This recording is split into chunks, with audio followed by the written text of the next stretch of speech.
Meus irmãos, bom dia a todos. Graça e paz do Senhor Jesus. É uma satisfação imensa estar aqui com os irmãos essa manhã, conhecendo mais essa parte do rebanho do Senhor, faz parte da nossa denominação também. Trazer as saudações da Igreja Pastoreiro da Esperança, dizer que os irmãos estão de parabéns por mais esse ano comemorado, mais essa festa de aniversário desta estimada igreja. E ao mesmo tempo desejar que Deus permita que até a volta do Senhor os irmãos permaneçam de pé no cantar, em nome de Jesus. Amém? Jesus falou: edificarei a minha igreja e as portas do inferno não prevalecerão contra ela. Que assim seja, em nome de Jesus. Meus irmãos, a igreja que pastoreio na cidade de Esperança, ela é muito nova, ela tem apenas 10 anos de existência, entre o tempo de congregação e igreja recém-emancipada. Ela tem apenas 3 anos de igreja organizada.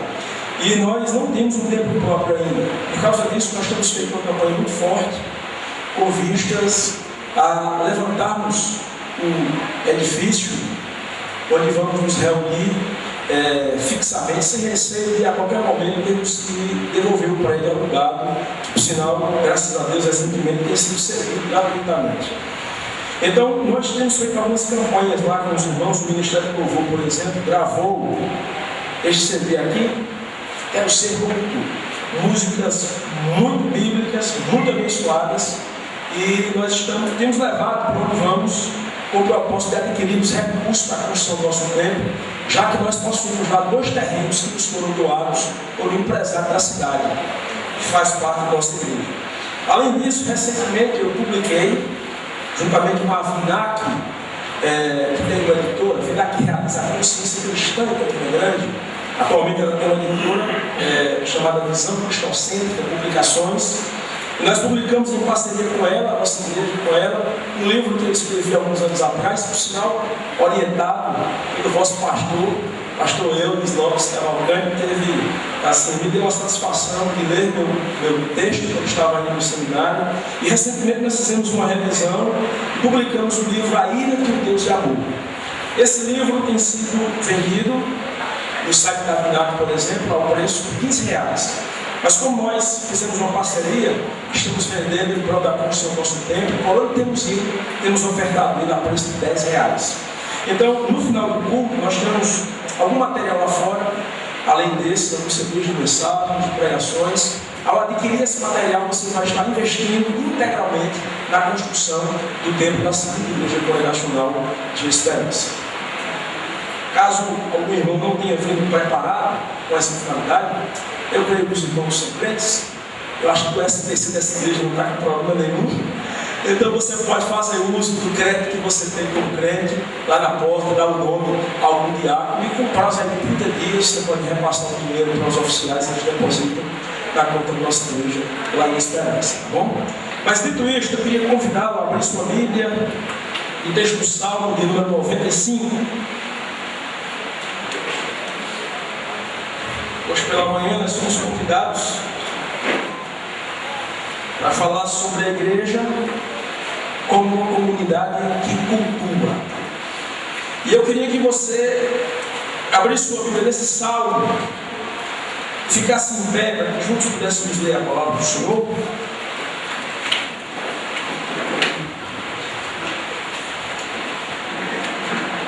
Deste texto que é, por sinal, um convite ao culto, um convite à adoração.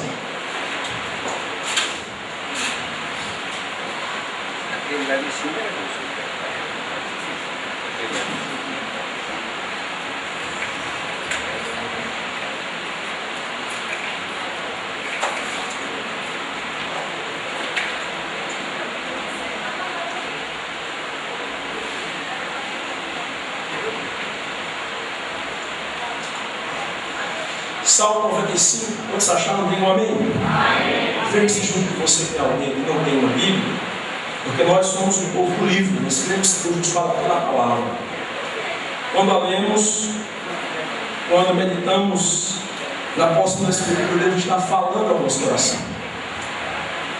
Se houver alguém assim, compartilha a tua Bíblia com essa pessoa. Se houver alguém com dificuldade em encontrar o texto, ajuda a encontrar, porque nós vamos ler o Salmo 95 integralmente, do verso 1 ao verso 11, onde está escrito assim: Vinde, cantemos ao Senhor com júbilo, celebremos o rochedo da nossa salvação. Saiamos ao seu encontro com ações de graças. Vitoriemo-lo com salmos, porque o Senhor é o Deus supremo e o grande Rei acima de todos os deuses. Nas suas mãos estão as profundezas da terra e as alturas dos montes lhe pertencem. Dele é o mar, pois ele o fez, obra de suas mãos os continentes. Vinde, adoremos e prostemo-nos, ajoelhemos diante do Senhor que nos criou. Ele é o nosso Deus, e nós, povo do seu pasto, e ovelhas de sua mão. Hoje, se ouvirdes a sua voz, não endureçais o coração como em Meribá, como no dia de Massá, no deserto, quando vossos pais me tentaram, pondo-me à prova, não obstante terem visto as minhas obras. Durante 40 anos estive desgostado com essa geração, e disse: é povo de coração transviado, não conhece os meus caminhos. Por isso jurei na minha ira, não encarando no meu descanso. Por favor, mantenha a sua Bíblia aberta, vamos orar ao Senhor. Nós vamos meditar nesse texto dessa manhã. Senhor, nós queremos te louvar por tua palavra. Ela é poderosa por si só. Basta simplesmente lermos ela, Senhor. Ela já nos fala, já nos confronta, já nos edifica, já nos ensina a trilhar os teus caminhos. Nós pedimos que nesta manhã o teu Espírito ilumine nossa mente, a fim de que possamos compreender esse texto, Senhor, e sairmos daqui decididos a ser esse povo que cultua, esse povo que adora o Senhor em reverência e em santo temor. Nós oramos com gratidão no precioso nome de Jesus. Amém e amém. Com a sua Bíblia aberta no Salmo 95, me permita chamar a sua atenção para uma história que eu li e ouvi há alguns anos atrás. Honestamente, eu não sei dizer aos irmãos se ela é verídica, mas o fato é que essa história, essa ilustração, ela mostra de maneira muito clara um fato que a Escritura Sagrada defende de maneira muito enfática. Deus nos criou para sermos adoradores, e se nós não adoramos a Deus, nós obteremos alguma coisa a quem prestaremos nosso culto, a quem prestaremos a nossa adoração. Eu recordo que ouvi alguns anos atrás a história de um certo cientista, de um certo homem que julgava, como ateu que era, que a crença em Deus e a crença no ser superior, supremo, era um conceito aprendido socialmente no contato com os outros. Esse indivíduo achava, em outras palavras, que Deus e as religiões não passavam de invenções dos homens. Invenções estas que nós aprendíamos na relação social com os outros, com nossos pais, com nossos colegas, com a igreja inclusive. E ele então resolveu provar que isso era um fato. Ele tomou uma criança muito nova, seu filho, deslocou-se para uma comunidade distante do maior grupo social e criou aquela criança com sua família, sem nunca mencionar o nome de Deus, sem nunca falar de um ser supremo, sem nunca falar de um Criador. A criança vivendo num perfil rural, ali era educada com aqueles pressupostos de que não havia um ser supremo, de que não havia um ser superior. O horário daquela criança era monitorado diariamente.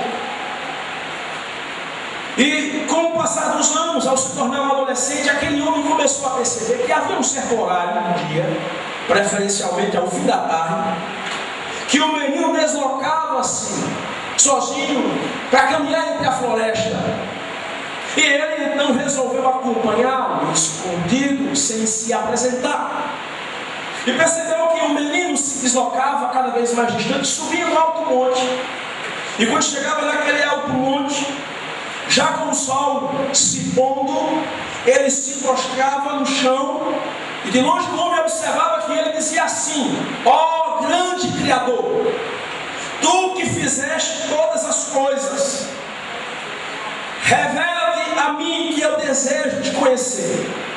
E tu, ó sol, que volta para o teu Criador, dize a ele que eu o amo e desejo conhecê-lo, desejo saber quem ele é. O fato, meus irmãos, é que por mais que essa história seja ou não apenas uma simples ilustração, isso eu não sei dizer ao certo, o fato é que Deus nos fez essencialmente seres adoradores.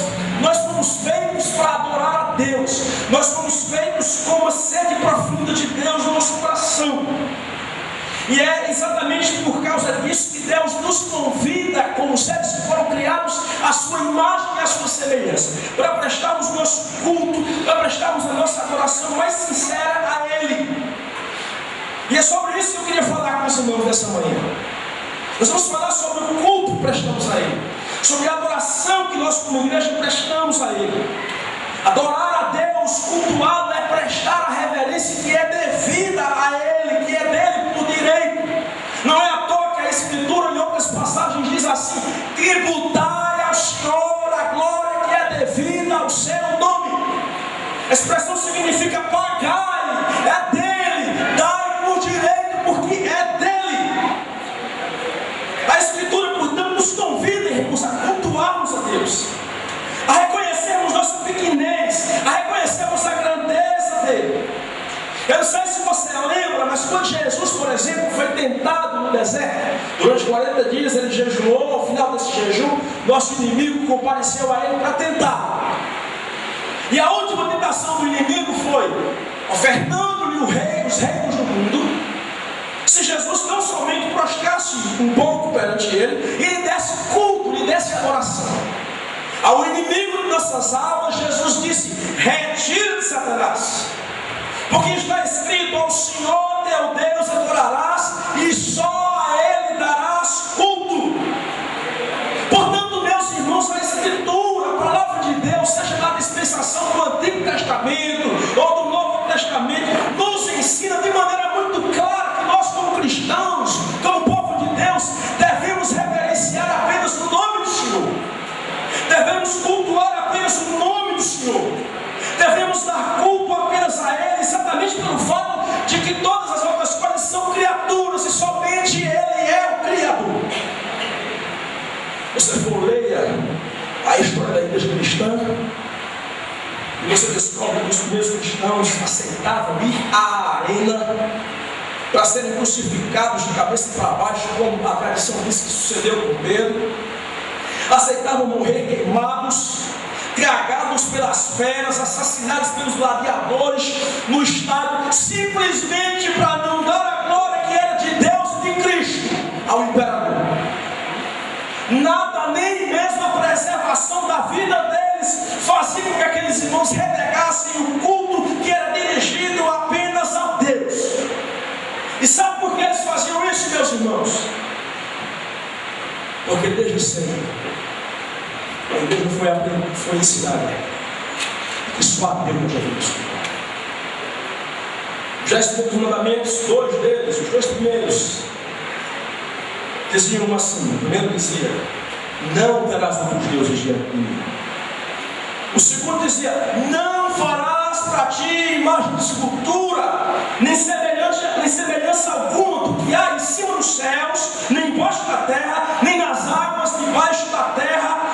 Não as adorarás, não lhes darás culto. E qual é a razão disso? O próprio Senhor dizia no mandamento: porque eu, o Senhor teu Deus, sou um Deus zeloso, que visita a iniquidade dos pais, dos filhos, até a terceira e a quarta geração daqueles que me aborrecem, e faço misericórdia até 1000 gerações daqueles que me amam e guardam os meus mandamentos. Qual era a razão pela qual Deus não aceitava que o seu povo desse culto às imagens ou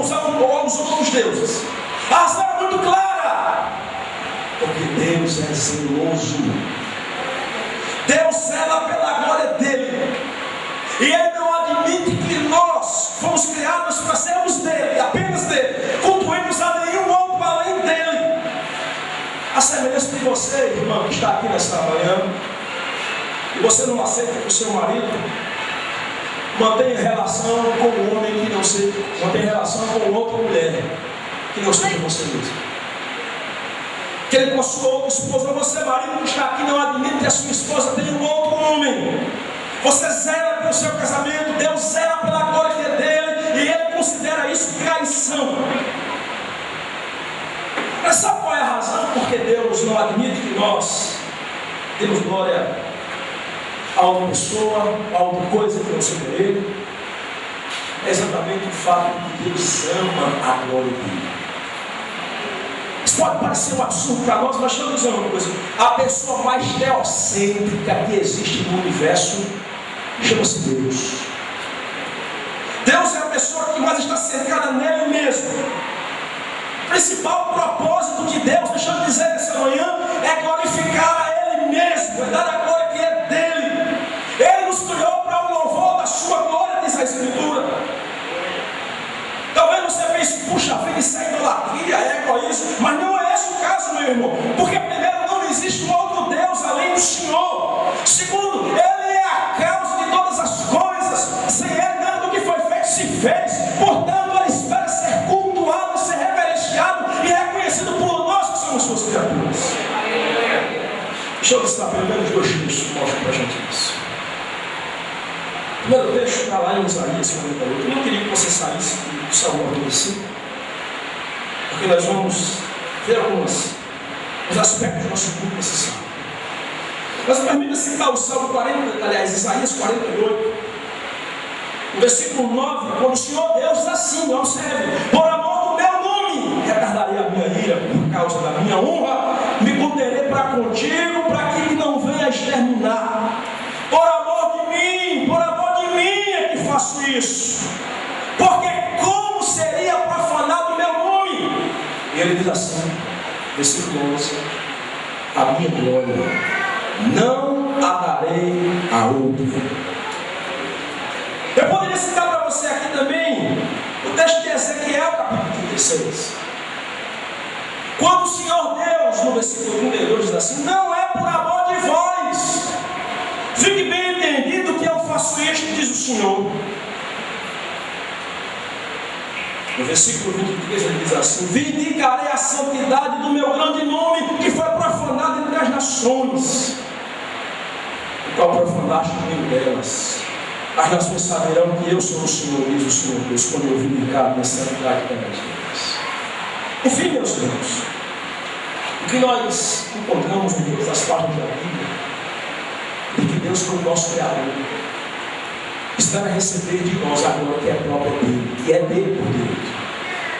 Portanto, quando nós lemos o Salmo 25 e lemos aqui um convite que nos é feito pelo Senhor, como que dizer, vinde, o salmista escreve, convidando-nos a vir, a cantarmos, a louvarmos, a celebrarmos o nosso Deus.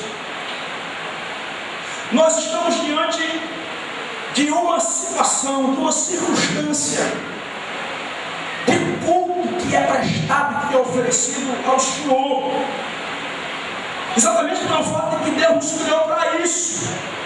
O povo de Deus subia ao templo para o culto, e eles subiam cantando essa canção. Isso é um salmo, é cantado no trajeto em que o povo subia para adorar o Senhor. Eles entravam no templo cantando isso: cantai, vinde, cantemos ao Senhor com júbilo. Interessante que o Salmo 95 ele é irmão do Salmo 96. Não apenas porque são vizinhos, não é só uma questão de vizinhança. No Salmo 95, a igreja está cantando e adorando. No Salmo 96, a igreja está cantando e testemunhando as nações. Por isso que o Salmo 96 diz: cantai ao Senhor todas as terras. Além disso, quando o Salmo 95 restringe-se ao povo povo de Deus que vai ao templo cultuar o Senhor, o Salmo 96, não. O povo está testemunhando, dizendo assim: anunciai entre as nações a sua glória. A igreja está cantando, testemunhando, dizendo que Deus é o único que é digno de louvor.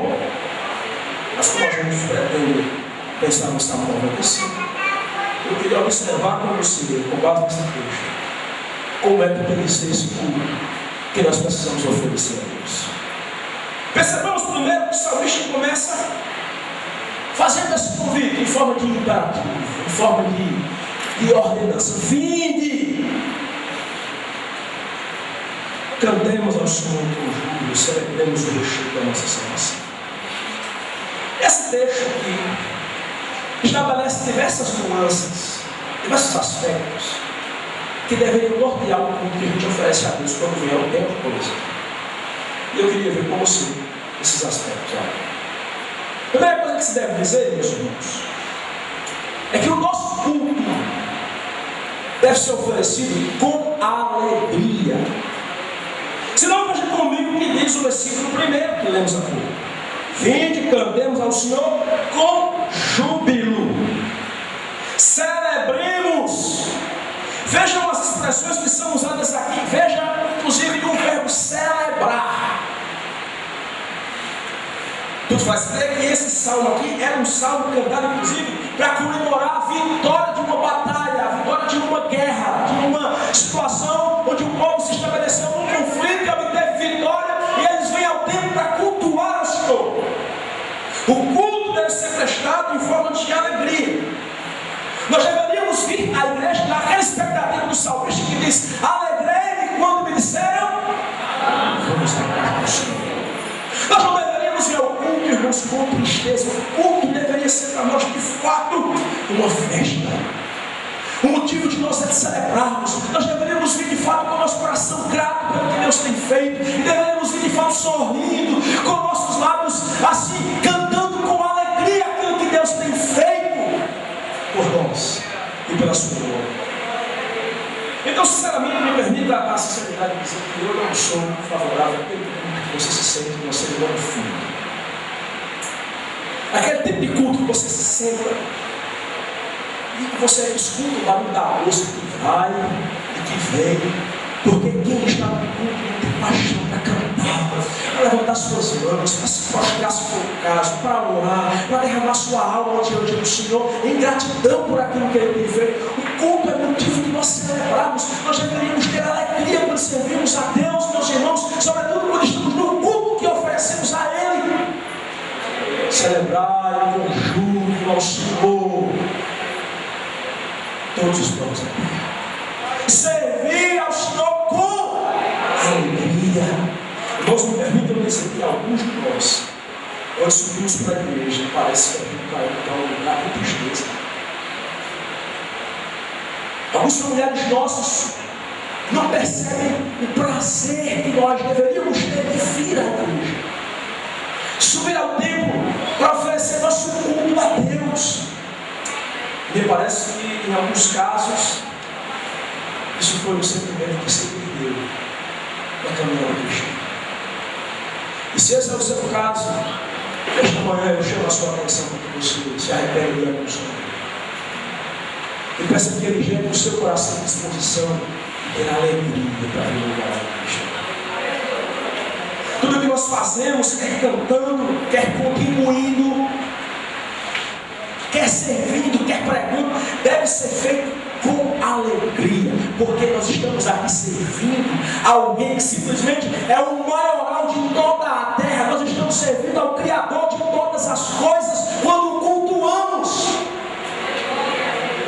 É muito melhor comparecer perante Ele do que comparecer perante reis, prefeitos, governadores, presidentes, ou quem. Mas em segundo lugar, eu queria que você percebesse comigo, no versículo 2, que o nosso culto, além de ser alegre, ele deve ser um ajuntamento do povo de Deus. Como se não bastasse o convite que é feito, vinde, cantemos no plural. Veja comigo o versículo 2 que diz: saiamos ao seu encontro. Isso aqui sugere um encontro, um ajuntamento do povo de Deus junto coletivamente, que se reúne para adorar e para prestar culto a Deus. O povo está sendo convidado a subir ao templo, porque, embora Deus esteja presente em todos os lugares, quando o povo de Deus se reúne, Deus está sentado em receber o culto do seu Pai. É nesse sentido que a Escritura diz que na presença do Senhor até a tristeza salta de aí. Essa presença é a presença de quando nós nos reunimos para cultuar. Então essa expressão aqui sugere esse ajuntamento do povo de Deus. E esse é o tipo de culto que não tem como se oferecer só. Esse é o culto da comunidade, da igreja, do povo de Deus, que se reúne para adorar a Deus. Me permita aqui uma parte. Aquelas pessoas que abandonam a igreja, os chamados desigrejados, a chamada igreja emergente, a chamada igreja fora da igreja, aquela galera que você conhece, que desistiu de amar a igreja, que saiu da igreja. Se eu perguntar aqui a você se você conhece alguém que um dia esteve aqui, ou em qualquer outro tempo, e hoje não está mais em nenhum lugar, e quando muitos anos que é crente, aquela galera que diz assim: eu creio em Cristo, mas eu creio na igreja, eu acredito em Jesus, mas eu não acredito na igreja, eu amo Jesus, mas eu não amo a igreja. Esse pessoal não consegue cumprir esse mandamento aqui, não consegue sair para o encontro do povo de Deus para cultuar, porque ama o noivo, mas não ama a noiva do noivo. A igreja é um lugar onde a gente se ajuda para cultuar a Deus. Quando a gente sabe que esse espaço não é perfeito, é composto por um bocado de pessoas imperfeitas, falhas, inclusive o pastor. Talvez comece por ele. Mas nós nos reunimos para cumprir os mandamentos que diz assim: suportai-vos uns aos outros, amai-vos uns aos outros, assim como eu vos amo. Se o teu irmão pecar contra ti, vai até ele, repreende e ele só. Se alguém vos vai perdoar, é assim como vocês foram perdoados. Essa galera que saiu da igreja, que não quer vir para o templo, que não quer reunir, não consegue cumprir esses mandamentos. O que a gente oferece esse culto aqui é feito no ajuntamento. Nós precisamos dessa consciência, porque cada vez mais a gente tem que perder essa noção de ajuntamento com Deus. A gente acha que pode ficar sem a igreja por qualquer motivo. Antigamente havia um crente que se chamava crente domingueiro, né? Hoje já tem um culto mensaleiro, porque ele vem uma vez em cada mês para a igreja. Falta-lhe prazer, falta-lhe a capacidade, a graça de se ajuntar para cultuar o Senhor. Muito bem, esse culto deve ser um ajuntamento do povo de Deus. Mas no terceiro lugar, veja comigo, ali no versículo 2, o nosso culto deve ser feito em ação de graças. Veja o que diz no versículo 2: saiamos ao Senhor com ações de graças. Ação de graças é a postura que tem motivos para agradecer. Há razões para adorar a Deus por aquilo que Ele faz, irmãos. Pelo fato de ter criado todas as coisas, pelos seus feitos e pelas suas obras em nosso favor, em nosso benefício. Situações que você sabe que não foi fruto do seu mérito, foi a boa mão do Senhor. Quando você olha para um lado, você vê que outras pessoas que talvez poderiam estar melhor do que você não estão, e você conseguiu superar aquela situação. São razões, enfim, as mais diversas que nos levam a vir ao culto. Dá graças ao Senhor. Dou-te graças ao Senhor pelo meu Senhor. Você já percebeu que esse é um aspecto que não aparece em muitos cursos. Com que frequência nós damos graças a Deus pelo que Ele tem feito em nosso favor, meus irmãos? Nós somos gigantes em pedir, mas pequenos Deus é bênção. Nossa oração não raramente começa o dia pedindo e termina o dia pedindo pelo perseguido. Quando vimos ao tempo, precisamos lembrar que nós precisamos dar graças, agitados, dar graças com alegria pelo que o Senhor tem feito. Aleluia. Talvez o que Ele tem feito não é o que você queria que Ele fizesse. Mas no fim das contas, você percebe que o que Ele fez foi melhor. E redunda para a glória dele e para o seu Deus. Louvado seja o nome do Senhor. Mas além disso, em quarto lugar, nosso culto, além de ser com alegria, além de precisar ser um ajuntamento, além de dever acontecer com ações de graças, em quarto lugar, nosso culto deve estabelecer o nosso conhecimento e relacionamento com Deus. Pelo menos deve demonstrar o conhecimento que nós temos dele e o relacionamento que temos com ele. Você lê esse salmo e você percebe quais são as imagens que esse salmista tem sobre Deus. Primeiro veja que ele começa chamando de Senhor. No original é o nome de Deus. Tetragrama considerado para YHWH. Nós lemos como Javé, Jeová, Iavé, Iajá. São diversas tentativas de pronunciar. Por essa dificuldade, nosso tradutor põe Senhor com as letras garrafais em maiúsculo. Ele sabe com quem está falando. Esse salmista pode dizer: eu sei em quem eu tenho crido, porque ele o conhece. Veja que ele diz assim no versículo 1: ele é o rochedo da nossa salvação. E você precisa entender o contexto desse salmo para saber do que se trata. Quando o salmista diz aqui o rochedo da nossa salvação, a imagem aqui remete àquela experiência de Êxodo capítulo 17, quando o povo veio do deserto. E o povo começa a murmurar com sede, por falta d'água, e Deus manda Moisés ferir a rocha para sair água para matar a sede do povo. Essa rocha é a rocha que salva da sede. Ele é rocha porque ele é vida, ele é fonte de vida, ele salva da morte sedenta, ele é rochedo que salva porque dele sai água para saciar a nossa sede. Louvado seja o seu nome. Além disso, eu vivo perto de montanhas, um caverna, sabe o que são os dias?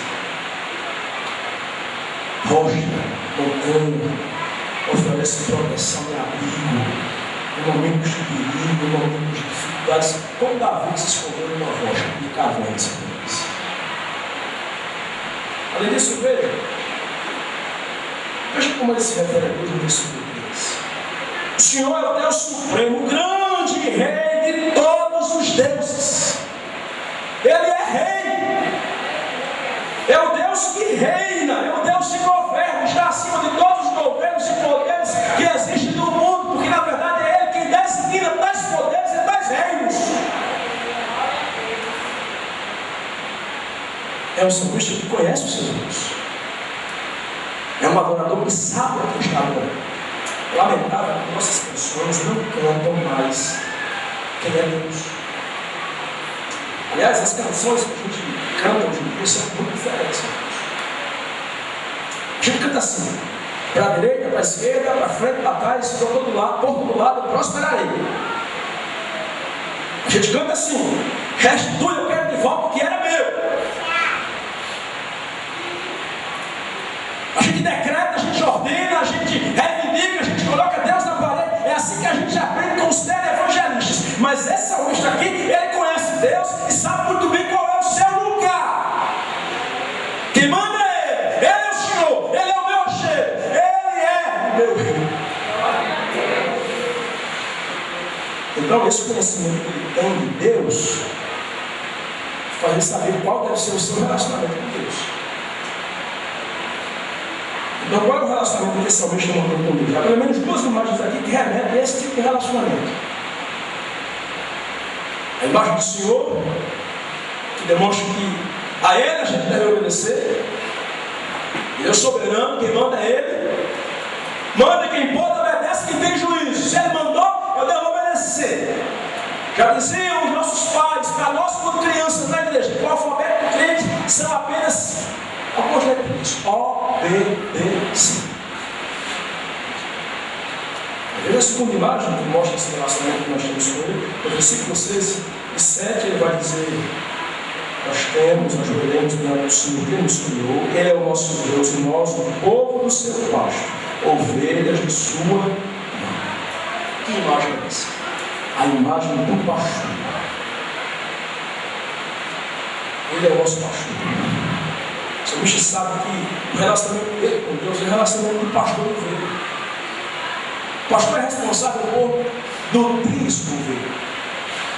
É o alimento necessário para subsistir. Disso o pastor é responsável por guiar o seu rebanho, por dirigi-lo por onde deve andar.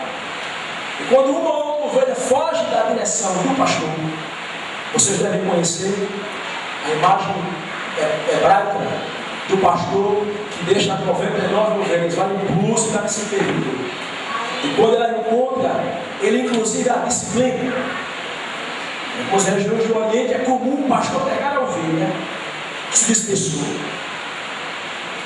e quebrar as patinhas dela, trazê-la sobre os seus ombros com as patinhas quebradas, levá-la junto ao aprisco, untar aquelas patinhas, prepará-la para andar agora com dor, e nunca mais aquela ovelha ousará sair junto do pastor, porque longe do pastor a ovelha sempre está em seus louros e dos períodos que nos sujeitam. Aliás, diga-se de passagem, o Salmo nos mostra que o pastor tem duas ferramentas de trabalho: o cajado e a vara. O cajado que é aquela ferramenta que é a ponta arredondada, com a qual ele puxa a ovelha para junto, quando ela quer sair. A vara com a qual ele disciplina a ovelha quando ela foge, ela teme fugir. Eu penso que é exatamente esse tipo de relacionamento que nós devemos ter com Deus. Aliás, esse é o tipo de relacionamento que Deus mantém com as suas ovelhas. Ele nutre, ele guia, ele disciplina quando é preciso. Assim como o Pai disciplina o filho, aquilo diz a palavra de Deus. Então, esse salmista sabe o tipo de relacionamento que ele tem com Deus. Ele nos cuidou. Esse salmo estabelece o fato de que Deus está acima de todos os deuses. É o que diz o versículo 3. O que o texto quer dizer aqui é que Ele é o único Deus. Os outros deuses são pura imitação não genuína, falsa. A tradução exata, na verdade, do texto é que eles não são deuses, coisas que não existem. O Senhor tem o controle de todas as coisas em suas vidas. Veja comigo no versículo 4 e 5, quando ele diz assim: nas suas mãos, as mãos do Senhor, estão as profundezas da terra, as alturas dos montes lhe pertencem, dele é o mar, pois ele fez, obra suas mãos os continentes. Por que o salmista diz isso? Os pagãos que habitavam a região da Palestina diziam na época que as profundezas eram governadas por Moloque. As alturas dos montes, diziam eles, são governadas por Baal. O mar, diziam eles, é governado por Tiamat. O povo de Deus que se reúne, que se ajuda, não diz isso. O povo de Deus diz que tudo, enfim, está nas mãos do Senhor dos senhores, porque é dele, ele criou e ele governa, louvado seja o seu nome. Portanto, adoramos o Senhor. Mas em primeiro lugar, nosso culto deve também expressar reverência a Deus. Veja comigo, por exemplo, o versículo que lemos há pouco, 6. Quais são os verbos usados aqui? Adoremos, prostremo-nos, ajoelhemos. O que esses verbos aqui designam pelos cultos? Esses verbos demonstram uma reverência ao Deus. Deus é tão grande, não sou soberano, eu sou o Senhor. Que a postura mais honesta que ele se mostra. Se ajoelha rendido, reverenciando sobre a mesa. reverenciando sua soberania, reconhecendo o poder que é dele. Isso para nós é uma imagem muito necessária. Nós que hoje em dia chamamos Deus de você, o cara lá de cima, o outro, não é? JC. A gente encontra aquela imagem de quem chega diante dele se prostra, se humilha. É reconhecer que ele é o Senhor. Você já viu situações em que os homens se prostram normalmente? Já assisti vídeos de pessoas que estavam em face da muito bom, diante de alguém superior a ele. E sabe qual era a postura daquele indivíduo que queria a vida e se prostrava assim, por favor, não me mate. Não me tire a vida. É o reconhecimento, claro, do outro contexto, aí é o medo, né, de morrer, deixar de viver. Mas tal postura de se prostrar implica o reconhecimento de que aquele que está sobre o indivíduo que se prostra é maior que ele, ou tem mais poder que ele. Quando a gente se aproxima diante de Deus, a postura que a gente deve ter é que reconhece o poder dele, que reverencia ele, e que se prostra se ajuda ele. E essa postura, claro que não é a única posição com a qual podemos nos apresentar diante de Deus, mas é uma postura muito digna na Bíblia, irmãos. Você vê o apóstolo Paulo dizendo: por esta causa me ponho de joelhos. É a posição de Cristo, de reverência. Eu sou de um tempo, eu sou muito jovem. Fui ordenado na gestão do pastor Eudes, quando dirigia a aliança. E na época, salvo engano, eu fui pastor ordenado mais jovem da aliança. Tinha apenas 21 anos. Vou fazer 22 quando for. Mas mesmo assim, eu sou de um tempo, na minha adolescência, na igreja, nossos cultos de oração, havia duas coisas que não faltavam: lenço, porque os irmãos choravam diante de Deus, confessando seus pecados, arrependidos. E o momento em que a gente passava por uma hora de joelho, oramos. Nós perdemos os assuntos. Interessante, nossas músicas até mudaram, né? Já percebeu? Claro, não tem nada contra cantar, mas vamos observar como a gente canta hoje em dia. Na tua presença, dá vontade de pular, dá vontade de dançar, dá vontade de correr, dá vontade. Puxa, só disso. Dá vontade de ajoelhar e orar, e chorar, e se humilhar. Nosso culto é prestado com reverência. Até entendo que é possível as situações em que a gente possa julgar, que a gente possa pensar, mas a maneira que a gente tem que chorar, se humilhar dentro do Senhor, reverenciando a Deus que é dentro da gente. Em sexto e último lugar, aqui eu vou encerrar a nossa reflexão, percebendo que o meu tempo já estou. O nosso culto deve ser seguido de obediência.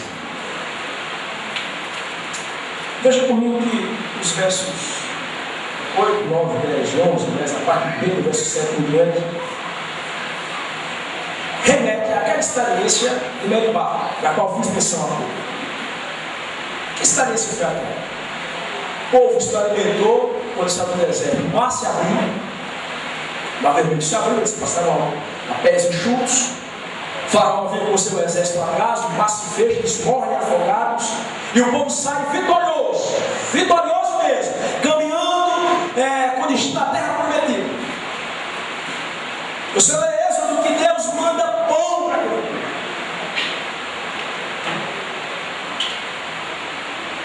O maná caiu do céu.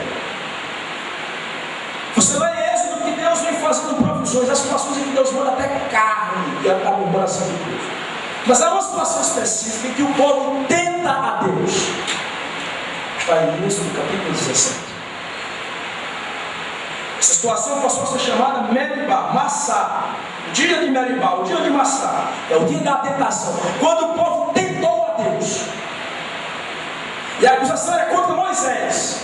Nos tirou do Egito para nos matar de sede no deserto. Em fração de minutos, o povo que viu a vitória do Senhor começa a murmurar e a reclamar. E aí Deus diz assim: hoje, se ouvis a sua voz, não endurçais o coração como Meribá, como no dia do Massá no deserto, quando vossos pais me tentaram, quando me aprovam, não obstante terem visto as minhas obras. Ele diz: durante 40 anos estive desgostado com essa geração, e disse: é povo de coração transviado, não conhece os meus caminhos. Porque aquele povo que Deus tirara do Egito era o povo de Deus, mas era um povo rebelde, povo que não obedecia. E Deus disse que eles não obedeciam. Que aquela geração só era Josué e Caleb. O que é que isso significa para nós, irmãos?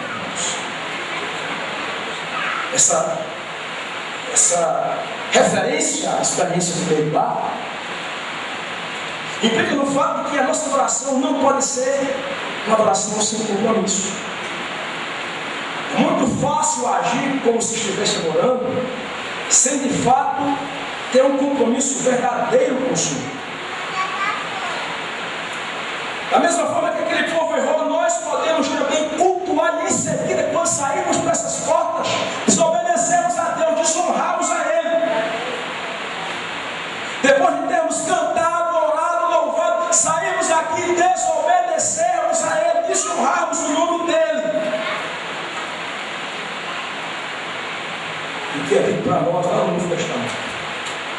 É a mesma coisa que se diz aqui. O apóstolo diz assim: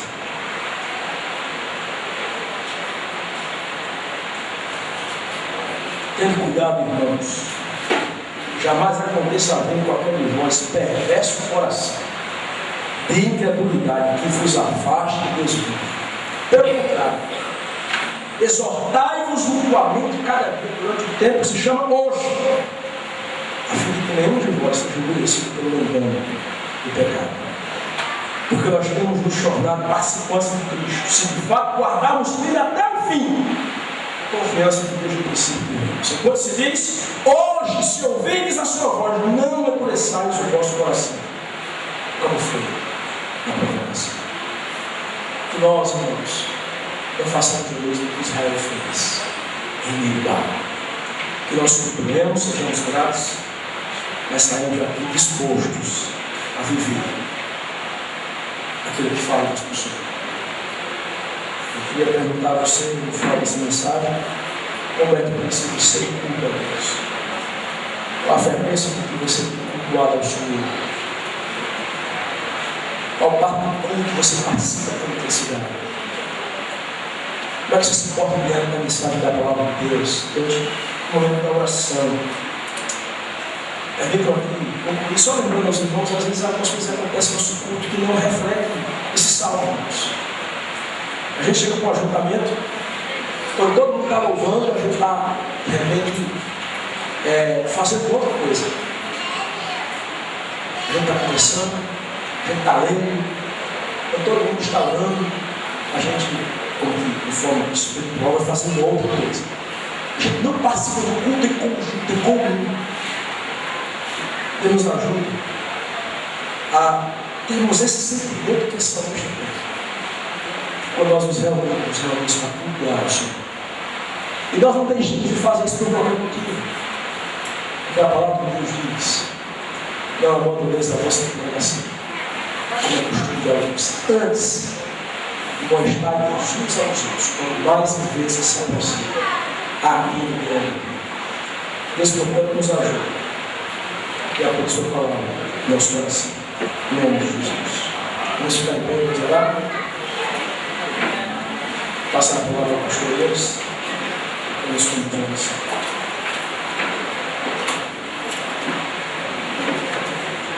Feche os seus olhos, queridos. Vamos apresentar a oração ao Senhor nesta manhã. Mas antes eu queria dizer aquilo que está escrito no livro de Apocalipse, que é comum a todas as cartas. Quem tem ouvidos, ouça o que o Espírito diz às igrejas. Pai, nós queremos manifestar nossa gratidão pela bênção de estar aqui na tua casa nesta manhã. Queremos te agradecer, Senhor, pelo privilégio que o Senhor nos concedeu de subirmos juntos para celebrar o Senhor. Queremos te agradecer tudo que aconteceu na tua casa, neste culto. Queremos te agradecer pela tua palavra. Através dela o Senhor nos administrou nesta manhã, nesta reunião. Rogamos, ó Deus, misericórdia para nossas vidas. Nos dê graça para que nós encaremos os cultos que celebremos o Senhor com mais seriedade, sabendo que o Senhor está presente no meio da sua igreja. Perdoa os nossos pecados, as nossas falhas, nos conceda a graça abundante para estarmos sempre reunidos para celebrar aquele que era, que é e que há de vir, o Deus Todo-Poderoso. Pedimos pela vida do pastor Éder, para que ele abençoe esse jovem, dando-lhe graça abundante em seu ministério, e à noite, Senhor, continue usando este homem para falar ao nosso coração. Nós oramos, nós suplicamos com gratidão, em nome de Jesus. Amém. Podem sentar, queridos.